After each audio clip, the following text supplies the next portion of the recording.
ಇನ್ನು ಬೆಂಗಳೂರು ಉತ್ತರದಲ್ಲಿ ದೇವೇಗೌಡರ ಗೆಲುವು ಅಷ್ಟು ಸುಲಭ ಅಲ್ಲ ಅಂತಕ್ಕಂಥದ್ದು ಮೇಲ್ನೋಟಕ್ಕೆ ಕಂಡು ಬರ್ತಾ ಇದೆ. ಹಾಗಾದ್ರೆ ಏನು ಕಾರಣ ಬೆಂಗಳೂರು ಉತ್ತರದಲ್ಲಿ ದೇವೇಗೌಡರು ಗೆಲುವು ಕಷ್ಟ ಅಂತಕ್ಕಂಥದ್ದು? ಕೆಲವೊಂದು ಪಾಯಿಂಟ್ಸ್ ಬರ್ತಾ ಇದೆ ನೋಡೋಣ. ಬೆಂಗಳೂರು ಉತ್ತರ ದೇವೇಗೌಡರಿಗೆ ಸೇಫ್ ಅಲ್ಲ ಅಂತಕ್ಕಂಥದ್ದು ಮೇಲ್ನೋಟಕ್ಕೆ ಕಂಡು ಬರ್ತಾ ಇರ್ತಕ್ಕಂಥದ್ದು. ಯಾಕೆ ಅಂದರೆ ಬೆಂಗಳೂರು ಉತ್ತರದಲ್ಲಿ ಸುಮಾರು 8 ವಿಧಾನಸಭಾ ಕ್ಷೇತ್ರಗಳು ಬರ್ತವೆ ಬೆಂಗಳೂರು ಉತ್ತರ ಲೋಕಸಭಾ ಕ್ಷೇತ್ರದ ವ್ಯಾಪ್ತಿಗೆ. ಈ 8ರಲ್ಲಿ JDS 2 ಮತ್ತು ಕಾಂಗ್ರೆಸ್ನ 5 ಶಾಸಕರಿದ್ದಾರೆ. ಕಾಂಗ್ರೆಸ್ನವರದ್ದೇ ಜಾಸ್ತಿ ಡಾಮಿನೇಷನ್ ಅಲ್ಲಿ, ಕಾಂಗ್ರೆಸ್ನ 5, JDSನ 2. ಅದರಲ್ಲೂ ಹೆಬ್ಬಾಳ ಬೈರತಿ ಸುರೇಶ್, KR ಪುರಂ ಬೈರತಿ ಬಸವರಾಜು ಇವರಿಬ್ಬರೂ ಕೂಡ ಸಿದ್ದರಾಮಯ್ಯನವರ ಶಿಷ್ಯರು.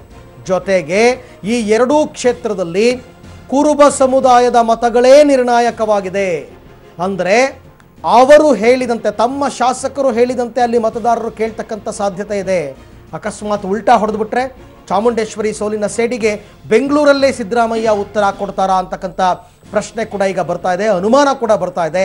ಹಾಗಾಗಿ ದೇವೇಗೌಡರು ಯಾವ ಕಾರಣಕ್ಕೂ ಇವ್ರನ್ನ ಮಾತ್ರ ನಂಬೋದು ಬೇಡಪ್ಪ, ಯಾವ ಟೈಮಲ್ಲಿ ಕೈ ಕೊಡ್ತಾರೋ ಹೇಳೋಕ್ಕಾಗಲ್ಲ ಅಂದ್ಬಿಟ್ಟು ಈಗ ತುಮಕೂರಿನತ್ತ ಹೊರಟಿದ್ದಾರೆ.